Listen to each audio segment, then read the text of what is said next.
নমস্কাৰ ফ্ৰেণ্ডসকল, অসমত আকৌ এটা জব ইনফৰমেশ্যন ভিডিঅ' লৈ আহিছোঁ। তো ভিডিঅ'টো আহক আমি আৰম্ভ কৰোঁ।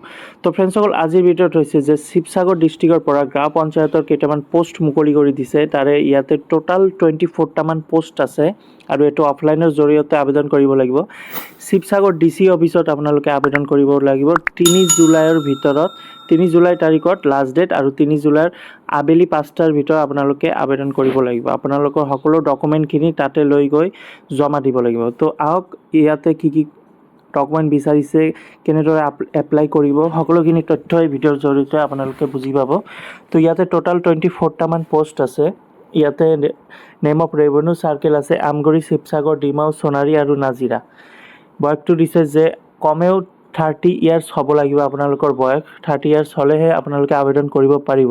নেশ্যনেলিটি ইয়াতে বিচাৰিছে ইণ্ডিয়ান চিটিজেনশ্বিপ থাকিব লাগিব আৰু লগতে আপোনালোকৰ পাৰ্মানেণ্ট ৰেচিডেণ্ট থাকিব লাগিব। আৰু হ'লে নোৱাৰিব, কাৰণ এইটো গাঁও পঞ্চায়তৰ চাকৰি হয়, সেইকাৰণে গাঁৱৰ যিটো চাৰ্টিফিকেট আপোনালোকৰ ডকুমেণ্টখিনি গাঁৱত থাকিব লাগিব।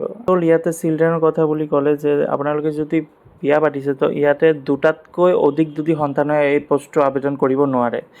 আৰু ইয়াতে এমপ্লয়মেণ্ট ৰেজিষ্ট্ৰেশ্যন চাৰ্টিফিকেটটো বিচাৰিছে। আৰু পলিটিকেল পাৰ্টি, যদি আপোনালোকে পলিটিকেল পাৰ্টিৰ লগত জড়িত হৈ আছে বা পলিটিকেল কৰি আছে তেতিয়াহ'লে এই পোষ্টটোৰ বাবে আবেদন কৰিব নোৱাৰে। এডুকেশ্যন কোৱালিফিকেশ্যন বিচাৰিছে।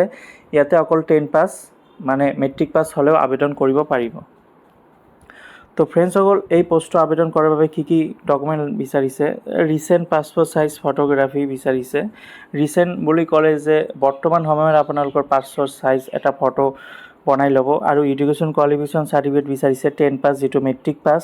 এজ প্ৰুফ চাৰ্টিফিকেট বিচাৰিছে, যিটো মেট্ৰিক পাছৰ এডমিট কাৰ্ডো দিব পাৰে, নহ'লে ডেট অফ বাৰ্থ চাৰ্টিফিকেটো দিব পাৰে। আৰু ইয়াতে নৰ্মেল ফেমিলি ডিক্লেৰেশ্যন ফৰ্ম বিচাৰিছে। আৰু ইয়াতে লেণ্ড প্ৰপাৰ্টি, যিটো আপোনালোকৰ গাঁও অঞ্চলৰ লেণ্ড প্ৰপাৰ্টি বিচাৰিছে আপোনালোকৰ ঘৰৰ। আৰু ইয়াতে মৌজাদাৰ চাৰ্টিফিকেট আৰু বাকী যাই ক্লিয়াৰেঞ্চ বিচাৰিছে। তো ফ্ৰেণ্ডসকল, এই পোষ্টৰ 19 জুনৰ পৰা আবেদন প্ৰক্ৰিয়া ষ্টাৰ্ট হৈ গৈছে আৰু লাষ্ট ডেট 3 জুলাই আবেলি 5টাৰ ভিতৰত আপোনালোকে জমা দিব লাগিব, যিটো DC অফিচ শিৱসাগৰ তাতে জমা দিব লাগিব। তো আহক আমি এডভাৰ্টাইজমেণ্টটো চাই লওঁ। এইটো হৈছে এডভাৰ্টাইজমেণ্ট শিৱসাগৰ জিলাৰ অন্তৰ্গত, যিটো DC অফিচৰ ফালৰ পৰা মুকলি কৰি দিছে। ৰাজচক্ৰ, মৌজা আৰু গাঁওসমূহৰ নাম দিয়া আছে, চাই ল'ব আপোনালোকে। আমগুৰি আছে, শিৱসাগৰ, ডিমাও, সোণাৰী, নাজিৰা, মৌজা দিয়া আছে, গাঁওসমূহৰ নাম দিয়া আছে। ইয়াতে চাই ল'ব। নিয়ম আছে যে আপোনালোকে যেতিয়া আবেদন কৰিব এই নিয়মখিনি পঢ়ি ল'ব যে আবেদনকাৰী তললৈ উল্লেখ কৰা অৰ্হতাসমূহ থাকিব লাগিব। ইয়াতে মই অলপ আগতে কৈ দিছোঁ যে ভাৰতীয় নাগৰিক হ'ব লাগিব আৰু গাঁৱৰ অথবা গাঁওসমূহৰ ভিতৰত যিকোনো স্থায়ী বাসিন্দা হ'ব লাগিব। আবেদনকাৰী শাৰীৰিক আৰু মানসিকভাৱে সবল হ'ব লাগিব। তাৰপিছত আবেদনকাৰী কোনো ৰাজনৈতিক দলৰ সদস্য হ'ব নালাগিব। ইয়াতে চাওক লিখা আছে যে আবেদনকাৰী দাখিল কৰা প্ৰমাণ পত্ৰসমূহ যদি ভুৱা বুলি প্ৰমাণিত হয় তেন্তে তেখেতৰ প্ৰাৰ্থীয়ে দাখিলত নাকচ কৰাৰ লগতে আইনগত ব্যৱস্থা গ্ৰহণ কৰা হ'ব। তো আপোনালোকৰ প্ৰমাণ পত্ৰ যদি কিবা ডুপ্লিকেট কৰি এপ্লাই কৰিছে তেতিয়া আইনগত ব্যৱস্থা ল'ব প্ৰশাসনে।